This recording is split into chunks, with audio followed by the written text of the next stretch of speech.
My name is Olga Thompson, and I'm 34 years old. I own a small handmade crafts shop on Main Street that my family loves to ridicule every Thanksgiving. Still playing with your little store, they ask with condescending smiles. What they don't know is that behind my quaint storefront lies a billion-dollar retail empire. And tonight my mother, the CFO of Retail World, will receive a takeover notice with my name on it. Before I tell you how I shocked my entire family at our Thanksgiving dinner, let me know where you're watching from and hit subscribe so you don't miss more sweet revenge stories like this one. I'm the middle child of the illustrious Thompson family, the forgotten one, the disappointment, the one who threw away her potential. At least that's how my family sees me. There are 5 of us, Thompson siblings in total. My older brother Daniel graduated from Yale Law and works at one of New York's most prestigious firms handling mergers for Fortune 500 companies. My older sister Amanda went to Columbia Law and specializes in corporate litigation for tech giants in Silicon Valley. Then there's me, the black sheep who dropped out of Harvard. After me comes my younger brother Jason, the brilliant neurosurgeon who graduated top of his class at Johns Hopkins and now performs groundbreaking procedures at Massachusetts General Hospital. Finally, there's my baby sister Lindsay, who earned her doctorate at 26 and now serves as the youngest tenured professor at Princeton, publishing revolutionary papers on economic theory. And then there's my mother Stephanie Thompson, the formidable chief financial officer of Retail World, a once thriving retail conglomerate that's been struggling in recent years. Mom has always been the financial backbone of our family, instilling in us the importance of prestigious careers, impressive titles, and most importantly, stability. She climbed her way up the corporate ladder during a time when women in finance were rare, breaking glass ceilings and setting expectations for her children that were nothing short of excellence. My father, William Thompson, is a retired federal judge who spent 30 years on the bench. He expected all his children to follow structured traditional paths to success. Law, medicine, academia, or high-level corporate positions were the only acceptable career choices in our household. Anything less was considered failure. In our family, conversations revolve around accomplishments. Dinner discussions were competitions, each sibling trying to outdo the others, with news of promotions, publications, or prestigious awards. There was no room for uncertainty, creative pursuits, or unconventional success. Your worth was measured by your title, salary, and the impressiveness of your business card. And then there's me and my little shop, Olga's Corner. It sits on the main street of our town, a small brick building with a blue door and windows that showcase handmade jewelry, custom leather goods, and artisanal home decor. To my family, it's a hobby at best, a failure at worst. They can't comprehend why someone with my potential would waste her life selling trinkets to tourists. What they don't see is that my small store is merely the tip of the iceberg, the public face of something much larger. It's my sanctuary, my connection to where I started, and most importantly, it's the perfect cover. Behind that small storefront with its carefully curated displays is the headquarters of Thompson Retail International, my billion-dollar empire that owns over 200 retail chains across 3 continents. Every year when Thanksgiving approaches, I feel a mixture of dread and anticipation about returning home. The Thompson family gathering is held at my parents' expansive colonial house in Connecticut, a property that screams old money and traditional success.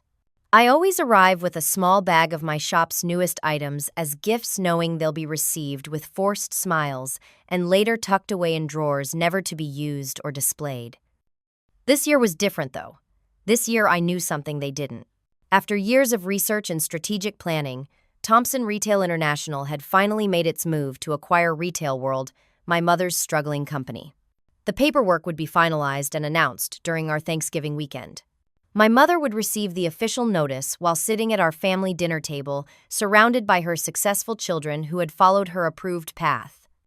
Why keep my success a secret all these years? I've asked myself this question countless times.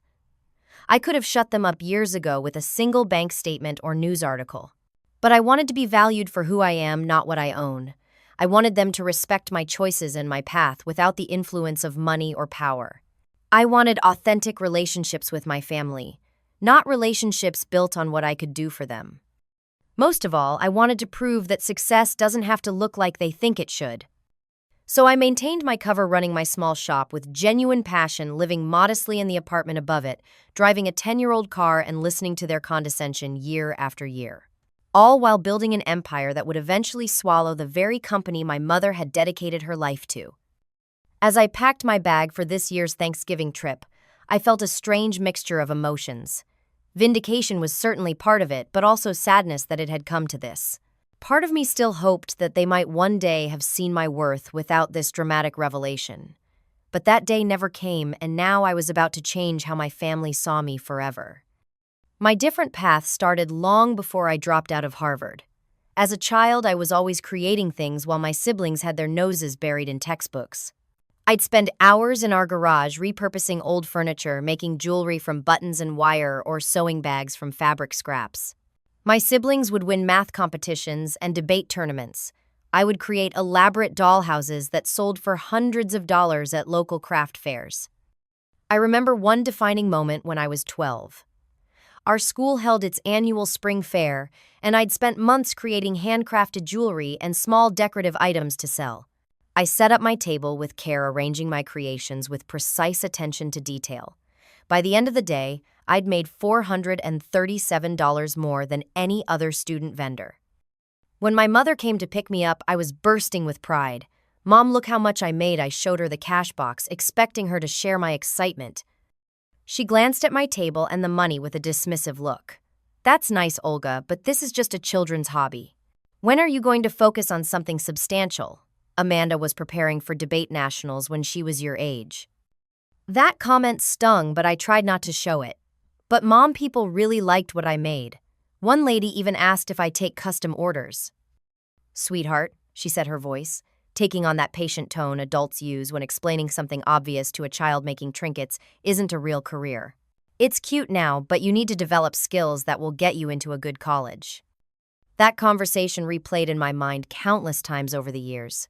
No matter what creative success I achieved, it was always dismissed as a hobby, a distraction from the real path I should be following. Despite my parents' disapproval, I continued creating and selling my crafts throughout high school.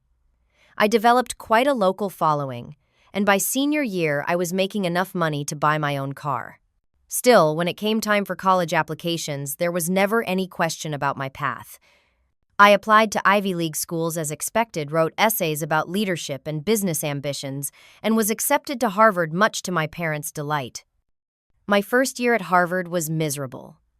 While I excelled in my economics classes, I felt like I was living someone else's life.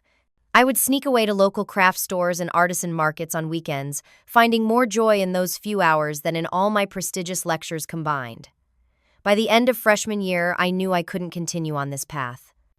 The day I told my parents I was dropping out was apocalyptic in the Thompson household. We were in the dining room of our Connecticut home, the same place where we'd have Thanksgiving dinners when I broke the news. "I'm leaving Harvard," I said during a rare family dinner when everyone was home. "I'm going to open my own craft shop." The silence that followed was deafening. My father put down his fork with deliberate slowness. My mother's face went completely blank, which was always more frightening than her anger. "You're throwing your life away," my father finally said. "No daughter of mine is going to be a college dropout shopkeeper." "Do you have any idea how many strings we pulled to get you into Harvard?" My mother added, her voice cold. "How many people would kill for the opportunity you're discarding?" "It's not what I want," I tried to explain. "I have a business plan. I've already scouted locations. I can be successful doing what I love." "Successful?" my brother Daniel scoffed. "Selling homemade jewelry isn't success, Olga. It's a hobby." "You'll be back within 6 months," Amanda predicted, "when you realize how difficult the real world is without a degree." "We won't support this," my father declared. "Not financially, not emotionally. If you walk away from Harvard, you're on your own until you come to your senses." I looked to my younger siblings, hoping for support, but Jason was staring at his plate, and Lindsay, only 16 at the time, looked confused and uncomfortable. I left the next day with 2 suitcases and $3,000 I'd saved from selling my crafts. My parents refused to drive me to the bus station. No one called to check if I'd arrived safely at my destination. Those early years were the hardest. I rented a tiny apartment in a town I'd researched for its growing artisan community. The space was barely 500 square feet with a kitchenette that doubled as my crafting area. I worked 20 hours a day creating inventory during the night and selling at local markets during the day. Every penny I earned went back into my business. 6 months in, I found a small storefront for rent on Main Street. The building was old and needed work, but the location was perfect. I signed a lease I could barely afford and spent weeks renovating the space myself, learning plumbing and electrical work from YouTube videos, sleeping on a mattress on the floor of what would become my shop. During this time, I met Jack Morrison, an elderly gentleman who owned the bookstore next door. Jack had spent 40 years in corporate retail before opening his bookshop as a retirement project. He took an interest in my business, offering advice and occasionally helping with the renovation. "You've got something special here," he told me one evening as we shared takeout Chinese food on upturned buckets in my half-finished shop. "I've seen thousands of retail concepts in my career, and you've got an eye for what people want before they know they want it." Jack became my mentor, teaching me about supply chains, inventory management, and retail psychology. More importantly, he believed in me when no one else did. When I shared my bigger dreams with him, dreams that went far beyond one small shop, he didn't laugh or dismiss them. Instead, he helped me refine them into actionable plans. During those first few years, my family's rejection hurt the most. I sent Christmas cards that went unacknowledged. I called on birthdays and got brief, awkward conversations. I invited them to my shop opening, but no one came. Each rejection reinforced my determination to succeed on my own terms, but each also left a wound that never quite healed. "They don't believe I can succeed my way," I told Jack one day, after a particularly painful phone call with my mother, who had spent 10 minutes describing Amanda's new corner office before asking how my little shop was doing. "Then succeeds so dramatically they can't possibly ignore it," Jack replied. "But remember, Olga, do it for yourself, not to prove them wrong. The best revenge is not just success, but happiness." I took his words to heart. What started as a desire to prove my family wrong evolved into something more meaningful, building a business that reflected my values and vision. And as my small shop began to thrive, the seed of a much larger plan took root in my mind. My journey from small shop owner to retail mogul didn't happen overnight. It began 3 years after opening Olga's Corner, when the store was finally turning a steady profit. One evening, Jack came to me with a proposition that would change everything. "The Miller's Craft supply chain is up for sale," he said, sliding a folder across my desk in the tiny office above my shop. "The owner is retiring, and his kids have no interest in running it. 7 locations across 3 states, all profitable, all with a similar customer base to yours." I flipped through the financial statements, my mind racing. "Jack, this is at least $2 million. I don't have that kind of money." Jack smiled. "You don't need to have it. You need to raise it. And I know some people who might be interested in a smart investment." That weekend, Jack introduced me to 3 former colleagues from his corporate days. I presented my vision for expanding Olga's Corner into a regional brand, maintaining the artisanal quality while scaling operations. To my surprise, they were impressed. 2 weeks later, I had secured the investment to purchase Miller's Craft Supply. But here's where my path diverged from the typical expansion story. Instead of rebranding the stores as Olga's Corner, I kept the original name and stayed behind the scenes. My investors were puzzled. "Why wouldn't you put your name on it?" one asked. "You've built a strong brand with Olga's Corner." "Because I don't want my family to know," I admitted. "Not yet. And because I have a larger vision." My plan was unusual, but calculated. I would maintain my small shop as my public face, while quietly acquiring and improving underperforming retail businesses. Each acquisition would operate under its original name, but would be owned by a parent company, Thompson Retail International. Over the next few years, this strategy proved remarkably successful. I hired talented managers to run the day-to-day operations of each acquired business while implementing operational improvements behind the scenes. My small office above Olga's Corner expanded to take over the entire second floor with a team of analysts and strategists working remotely to identify acquisition targets. 6 years after leaving Harvard, I owned 37 retail locations across 12 states. No one in my family had any idea. When I attended the obligatory Thompson Thanksgiving dinner each year, I was still just Olga with her cute little shop. My daily reality was far from their perception. I would open Olga's Corner at 10 in the morning, work the floor until 5, then head upstairs to my real office where I would conduct international business calls until midnight. I had teams in London, Tokyo, and Sydney. I was negotiating multi-million-dollar deals while my family thought I was stringing beads. The secrecy became both a burden and a motivation. Managing a growing empire while maintaining the facade of a simple shop owner was exhausting. There were close calls. Once my sister Lindsay stopped by unexpectedly while I was on a video call with our Tokyo office. I had to quickly switch screens and pretend I was watching a crafting tutorial. By year 8, Thompson Retail International had gone beyond craft supplies to include home goods, clothing retailers, and specialty food markets. We had over 100 locations and had begun acquiring e-commerce platforms. My net worth had crossed into 9 figures, yet I still drove the same used car and lived above my original shop. It was around this time that I began researching Retail World, my mother's company. Their stock had been declining for years, victim to poor leadership and failure to adapt to changing consumer habits. My mother as CFO was fighting a losing battle to keep the company afloat. I spent months analyzing Retail World's operations, financials, and market position. With my team, we developed a comprehensive plan to turn the company around. The plan would preserve jobs while modernizing operations. It was sound business, not personal vendetta. The decision to acquire Retail World wasn't made lightly. I knew it would force me to reveal my secret life to my family, but from a business perspective, the acquisition made perfect sense.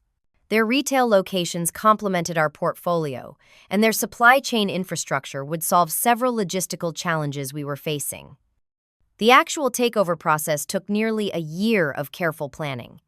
I used shell companies and third-party negotiators to mask my involvement until the final stages. My team worked around the clock preparing for every contingency. We secured the necessary financing, prepared the legal documents, and timed the announcement for maximum impact. The final piece fell into place just days before Thanksgiving. The board of Retail World, desperate after another quarter of declining profits, voted to accept our offer. The official notice would be sent to the executive team, including my mother, on Thanksgiving Day. As I packed for the annual Thompson family gathering, I felt a strange mixture of emotions. This wasn't just about proving my family wrong anymore. It was about bringing my two worlds together. The small shop owner I'd been pretending to be and the powerful CEO I'd become would finally merge into one person. I carefully packed my usual offering of handcrafted items from my shop, knowing they would likely be the last such gifts I would bring to a family gathering. By this time next year, everyone would know exactly who I was and what I had built. The thought was both terrifying and liberating. The night before I left for Connecticut, I stood in my private office overlooking Main Street. Below me, Olga's Corner sat, dark and quiet, holiday decorations glistening in the moonlight. This small space had been my cover and my sanctuary for a decade. After tomorrow, nothing would ever be the same. I took one last look at the empire I had built in secret. Digital displays showed real-time data from hundreds of stores across the globe. My executive team had sent their final confirmations. Everything was in place for the Retail World acquisition. There was no turning back now. Time to go home, I whispered to myself, turning off the monitors and locking the office door behind me. The Thompson family Thanksgiving tradition never changed. Same house, same china, same seating arrangement, same conversations. As I pulled into the circular driveway of my parents' colonial mansion, I saw the familiar lineup of luxury vehicles: Daniel's Mercedes, Amanda's Tesla, Jason's Range Rover, and Lindsay's Audi. My 10-year-old Toyota looked comically out of place among them. I sat in my car for a moment, rehearsing what I would say when the inevitable questions and comments about my little shop began. This year, for the first time, I wouldn't have to bite my tongue and endure their condescension.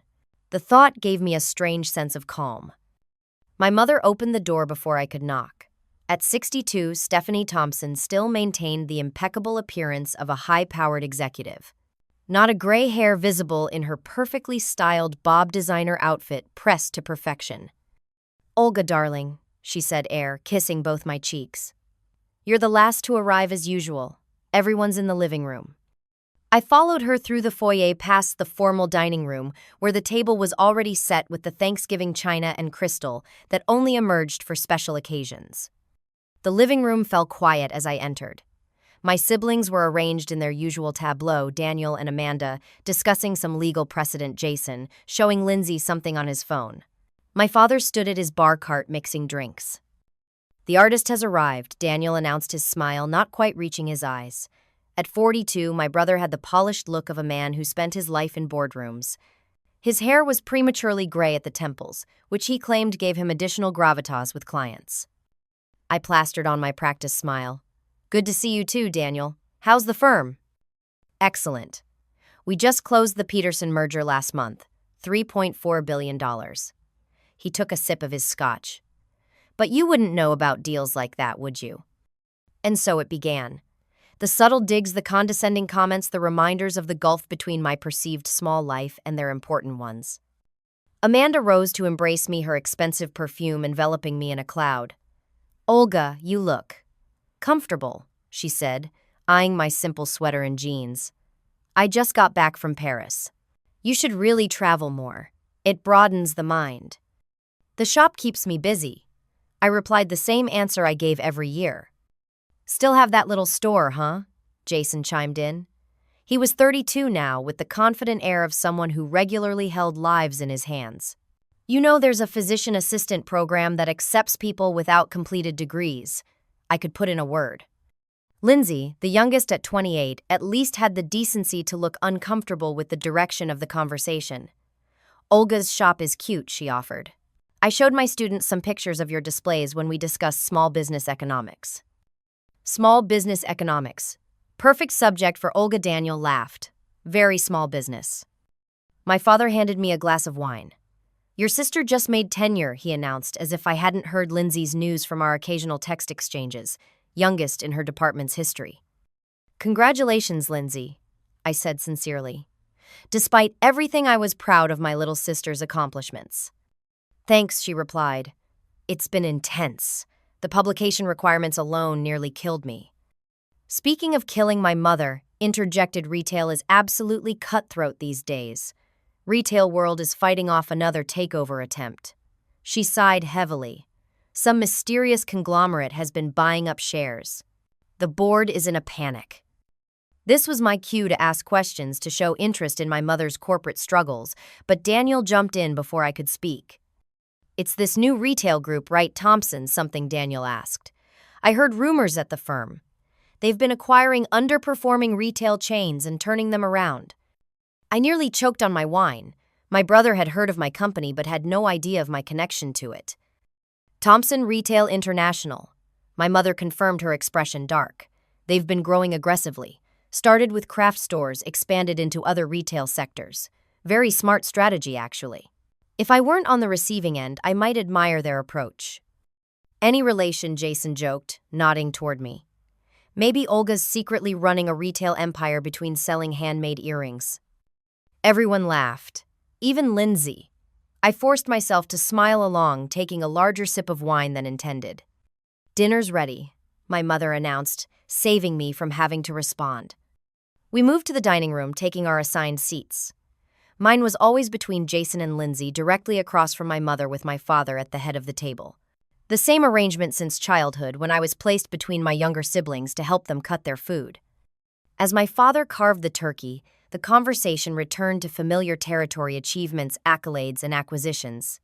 Daniel described his new vacation home in the Hamptons. Amanda detailed her recent court victory. Jason explained a complex procedure he'd pioneered. Lindsay discussed her latest publication.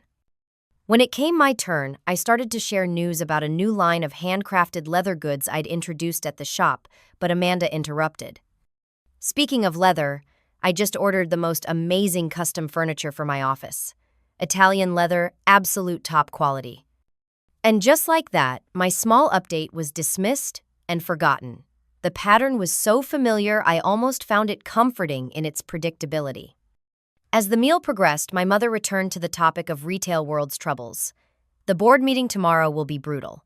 We're expected to respond to this takeover offer, but honestly, I don't see how we can fight it. They're offering a premium over our current share price and with our last quarter's numbers. She trailed off, looking genuinely worried. Can't you restructure? Lindsay asked. I just reviewed a case study with my class about companies pivoting during hostile takeovers. Theory is different from practice, sweetheart, my mother replied. Retail World has 13,000 employees across 400 locations. Restructuring isn't as simple as your academic models suggest. I could look over the offer, Daniel volunteered. My firm handles similar cases all the time. Or I could introduce you to some of the neurosurgeons on the hospital board, Jason added. They have connections in corporate finance. Everyone had suggestions. Everyone except me. No one even glanced in my direction or considered that I might have insight to offer on a retail business matter. As my siblings competed to solve my mother's problem, I checked my watch discreetly. The official takeover notice would be delivered to the Retail World executive team's emails at exactly 6:30 p.m., about 20 minutes from now. My team had timed it deliberately for after business hours on a holiday, when the news cycle was slow and executives would be with their families. What about you, Olga? My father's question caught me by surprise. You've been unusually quiet tonight. All eyes turned to me. For a moment, I considered revealing everything right then, but something held me back. Let the notice speak for itself. Just enjoying the meal, I replied, and thinking about how thankful I am for family. My mother's phone chimed with an email notification. Then my father's. In the living room, their tablets pinged simultaneously. Who's sending work emails on Thanksgiving? My father grumbled. My mother frowned, reaching for her phone. It must be important if it's coming through on the priority channel. I took a sip of water, my heart suddenly pounding. The moment I'd planned for years was finally here. My mother's face changed as she read the email. First confusion, then disbelief, followed by something I'd rarely seen on her features: shock. Her normally composed expression crumbled as the color drained from her face. Stephanie. My father's voice held concern. What is it? She looked up from her phone, her eyes finding mine across the table. For a brief moment, I thought I saw the beginning of understanding in her gaze, but she looked back down at her screen. Retail World has been acquired, she said, her voice barely above a whisper. The board accepted the offer from Thomson Retail International an hour ago. It's a done deal. Without consulting you? Daniel asked, incredulous. You're the CFO. My mother shook her head slowly. I was outvoted. The shareholders. The offer was too good. She looked back at her phone. There's a letter from the CEO of Thomson Retail International. They want to retain the current management team during the transition, but... She stopped abruptly, her eyes widening as she continued reading. But what my father pressed. The CEO of Thomson Retail International, my mother read slowly, would like to personally meet with the executive team tomorrow morning to discuss the future of Retail World under new ownership. The CEO is... She stopped again, her eyes lifting to meet mine across the table. The dining room was completely silent now.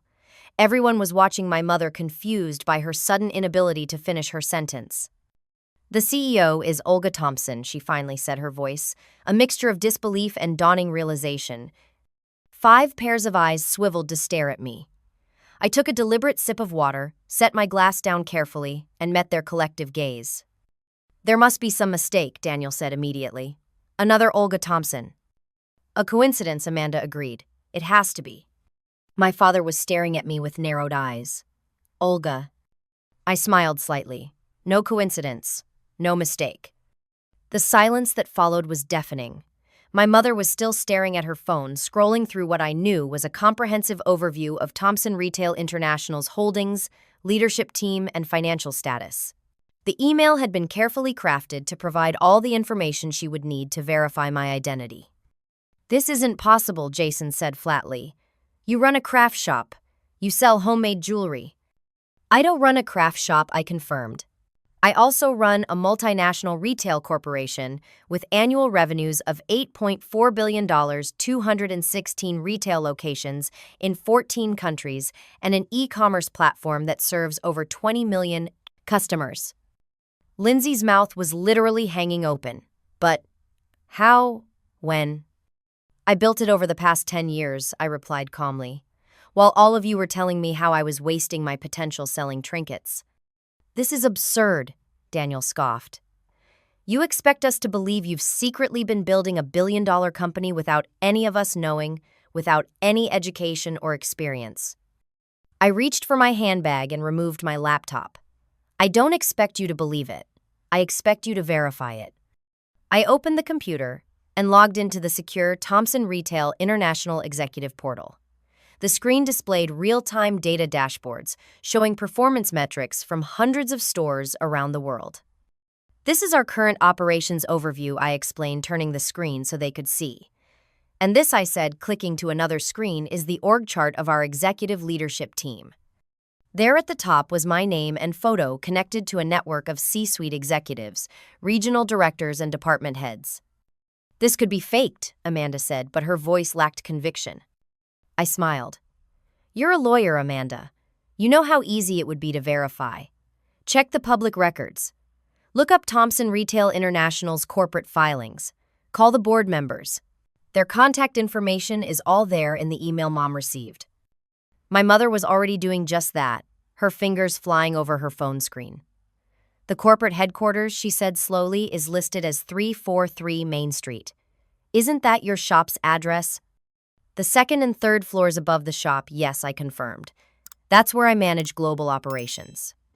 All this time, my father said, his voice uncharacteristically quiet, when we thought you were struggling with that little store. I was building something bigger than any of you could imagine, I completed his thought. And using the skills none of you thought were valuable. My mother's phone rang. She answered it, her eyes never leaving my face. Yes, Charles, I received the notice. Yes, I'm aware of who the CEO is. She's actually sitting across from me right now. Yes, my daughter Olga. I'm as surprised as you are. Yes, we'll both be at the meeting tomorrow. She ended the call and set her phone down carefully.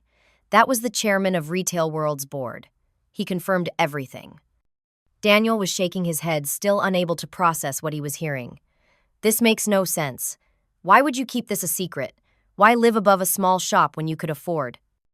Because the shop matters to me, I interrupted. It's where I started. It's where I'm happiest. And because I wanted to be valued for who I am, not what I own. But we're your family, Lindsay protested. Why keep this from us? I looked at each of them in turn, these people who shared my blood but who had dismissed my dreams and belittled my choices for years. Would any of you have treated me differently if you'd known? I asked quietly. Would you have respected my path if you hadn't seen the dollar signs at the end of it? Their silence was answer enough. My laptop pinged with an incoming video call.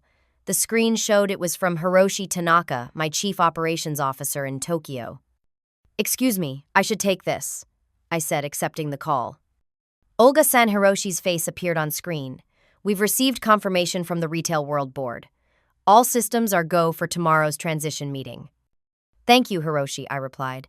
Please inform the transition team and ask Sarah to move our European market call to 8 a.m. Eastern instead of 7. I'll be in a meeting with the Retail World executives until then. Of course. The team in London is standing by. Congratulations on the successful acquisition. I ended the call and looked up to find my entire family staring at me as if I were a stranger. That little shop of mine, I said softly. It taught me everything I needed to know about retail, about what customers want, about creating value through quality and innovation. That shop you all dismissed. It was my laboratory, my testing ground, my foundation. I closed my laptop and stood up. The meeting tomorrow is at 9 a.m. at Retail World headquarters. As the CFO, Mom, your presence is requested. I'll have a car sent for you at 8:15. As I walked toward the door, I turned back to my stunned family. That small store you've been mocking for 10 years. It was never small to me. It was the beginning of everything. I didn't leave immediately after my revelation. Instead, I returned to my seat at the table facing my shell-shocked family. The turkey had gone cold, the gravy congealed, but no one seemed to notice or care. This acquisition isn't about revenge, I said calmly, breaking the heavy silence. It's sound business. Retail World has valuable assets, excellent locations, and a strong supply chain infrastructure. What it lacks is innovative leadership and a modern retail strategy. Thomson Retail International can provide those things. My mother seemed to snap out of her daze at the mention of her company. You're going to dismantle it, she accused. Break it up and sell off the pieces. That's what these acquisitions always lead to. I shook my head.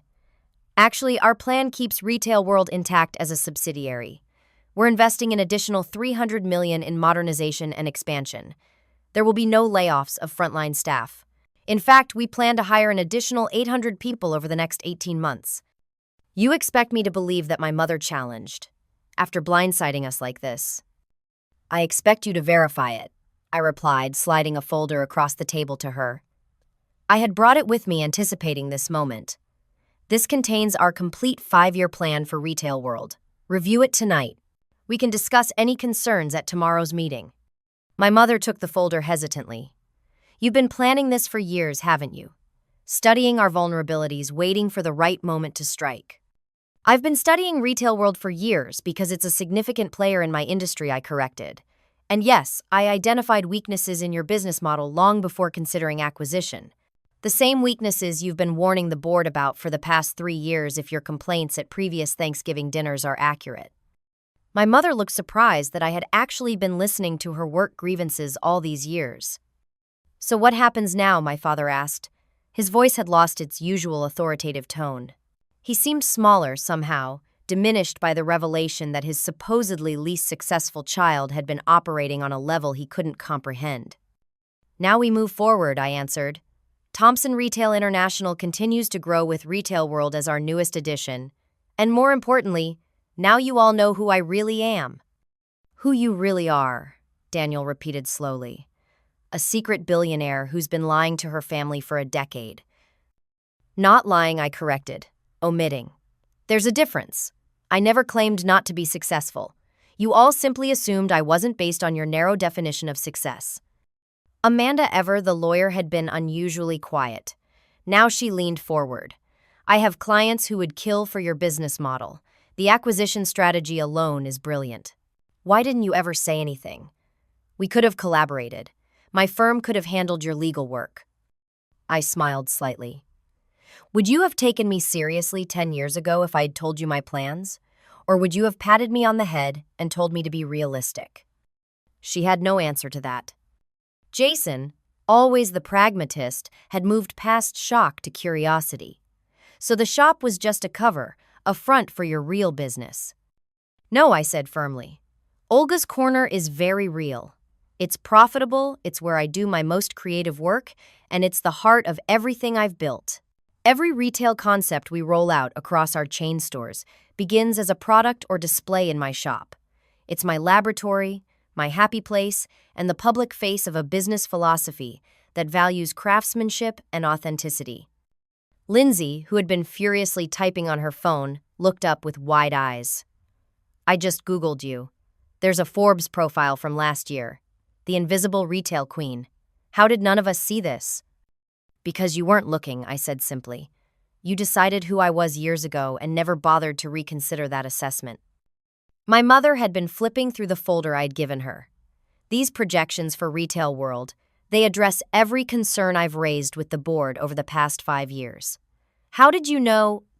I listened, I replied. Every Thanksgiving you talked about Retail World's challenges. I paid attention, and I researched. Your company has been making the same mistakes that hundreds of traditional retailers made before them, ignoring e-commerce, failing to understand changing consumer preferences, maintaining bloated middle management while underinvesting in frontline staff. My mother looked genuinely surprised. You understood all that from our dinner conversations. That plus 10 years of building a retail empire, I said with a small smile. I do know what I'm doing, Mom. For the first time that evening, I saw something new in my mother's eyes. Respect. Not just shock or disbelief, but professional respect. My father cleared his throat. All those years we thought you needed our help, that you were struggling. I didn't need your help, I acknowledged. But I did need your support, your belief in me.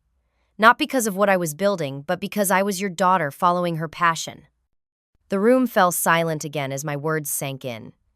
Decades of conditional love and approval hung in the air between us. Finally, my mother spoke. I'd like to see it, your office, your operation. If you're willing to show me. It was an olive branch, small but significant. I'll give you all a tour tomorrow after the official meeting, I offered. You can see where and how I work. The next morning, I arrived at Retail World headquarters in a Thomson Retail International company car. The building was a 40-story glass tower in downtown Boston, a monument to old-school corporate retail. I wore a tailored suit, but kept my handmade jewelry, a small reminder of where I came from.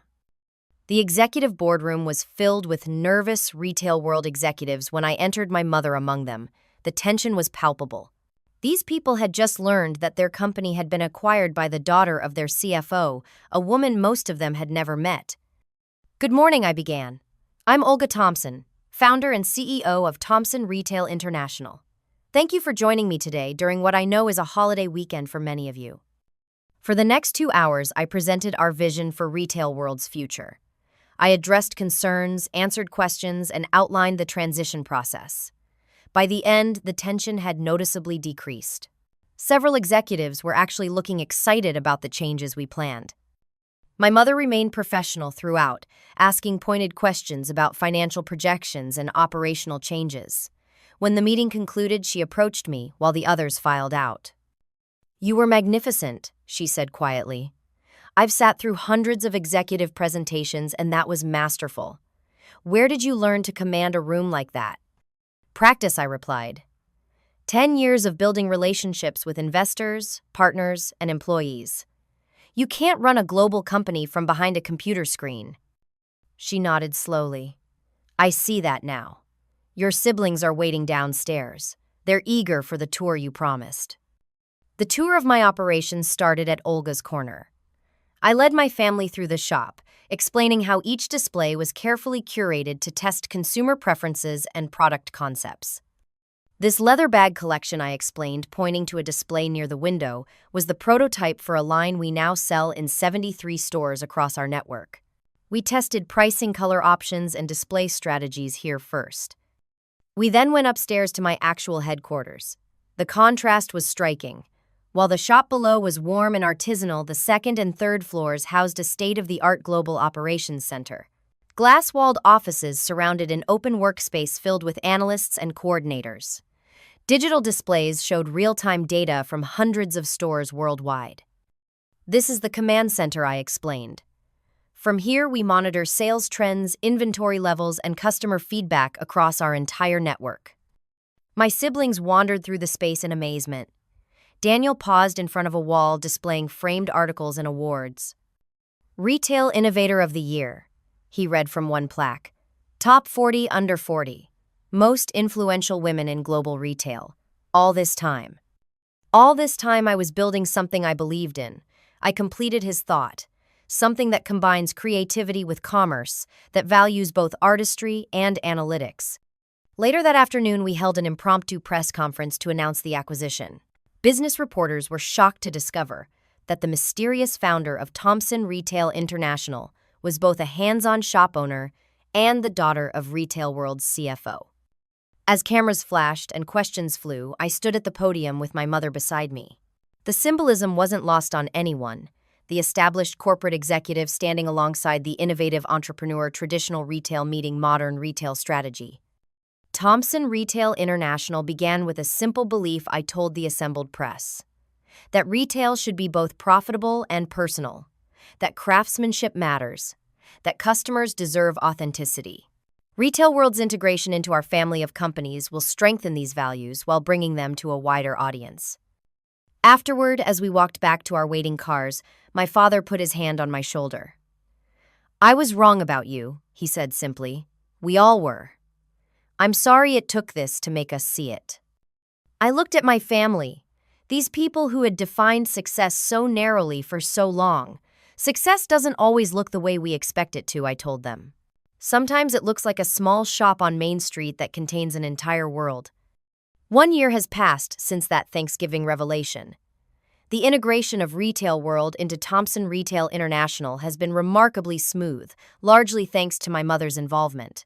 After 30 years as Retail World's CFO, she transitioned to a new role as financial strategy advisor for our entire corporation. Her experience and institutional knowledge proved invaluable during the merger. "I never thought I'd work for my youngest daughter," she told me over lunch recently. but I've learned more about modern retail in the past year than in the previous decade. You've built something extraordinary, Olga. Hearing those words from the woman whose approval I'd sought for so long was healing in ways I hadn't anticipated. The acknowledgement wasn't just about my business success, but about the validity of my unconventional path. Olga's Corner has expanded, but not in the way most successful businesses do. Instead of opening hundreds of identical stores, we've launched 10 carefully selected locations, each one unique to its community. These stores serve as innovation hubs for our larger retail network, places where we can experiment and connect directly with customers.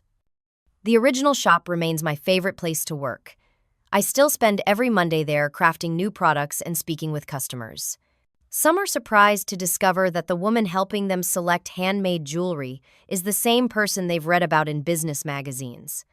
Others have no idea, and I prefer it that way. My relationship with my siblings has transformed. Daniel, who once dismissed my little shop, now regularly calls to discuss business strategy. He's even brought some of his corporate clients to tour our headquarters, proudly introducing me as his sister, the CEO. Amanda has shifted her legal practice to focus on retail innovators and artisanal businesses. You opened my eyes to a whole segment of the economy I was ignoring, she admitted. There are so many creative entrepreneurs who need legal guidance. Jason has become an unlikely ally in our corporate wellness initiatives, helping develop health programs for our thousands of employees. And Lindsay uses Thompson Retail International as a case study in her economics classes, bringing students to visit Olga's Corner to learn about our business model firsthand. My father, now fully retired, has taken up woodworking. He spends hours in his workshop creating handcrafted furniture, some of which is now sold in our stores. I never understood the satisfaction of making something with your own hands, he told me. Now I can't imagine not doing it. The most profound change, however, has been within myself. For years, I carried the weight of my family's disapproval, using it as fuel to drive my ambition. I worked to prove them wrong, to force them to acknowledge my success. That burden has lifted now. I no longer need their validation to know my worth. With that freedom has come a new focus on helping others find their own unconventional paths to fulfillment. I've established the Thompson Innovation Fund, a $10 million initiative that provides grants and mentorship to entrepreneurs who are pursuing creative business models outside traditional structures. Success isn't linear, I tell the young innovators we support, and it rarely looks the way others expect it to. Define it for yourself. The fund has already helped launch 37 new businesses, from a mobile art therapy studio run by a former corporate lawyer to a sustainable agriculture cooperative founded by a retired teacher. Each entrepreneur has a unique vision, and each has faced skepticism and discouragement, similar to what I experienced. This Thanksgiving will be different from all those that came before. We're gathering at my home this year, the apartment above Olga's Corner that I've expanded and renovated but never left. It's still modest by billionaire standards, but it's authentically me. The dinner conversation will not revolve around promotions, publications, or prestigious awards. Instead, we'll share moments of gratitude, speaking honestly about our struggles and celebrations. There will be no hierarchy of achievement, no subtle competitions for approval. Looking back, I realized that my journey wasn't just about building a business empire while maintaining the cover of a small shop owner. It was about remaining true to myself in a world that constantly demanded I conform to others' expectations. The small shop was never a front. It was my foundation, my authentic self expressed through commerce and creativity. The greatest lesson I've learned is that authentic success comes not from impressing others, but from honoring your own values and vision. My family couldn't see my success because they were looking for it in the wrong places, measuring it by standards that were never mine. Sometimes the longest road is the right one. Not everyone needs to know what you're building until it's built. The quiet work done with dedication and integrity speaks for itself in time. So if you're watching this and someone is dismissing your dreams or underestimating your potential, remember that their limited vision doesn't define your possibilities. Your success doesn't need to look like anyone else's to be real and meaningful. I'd love to hear your stories of being underestimated and proving others wrong. Have you ever had a moment when people finally recognized your value after dismissing you? Drop a comment below and share your experience. And if you found this story meaningful, please hit that like button and subscribe to hear more stories about finding success on your own terms. Thank you for listening, and never forget that sometimes the smallest beginnings lead to the most extraordinary destinations.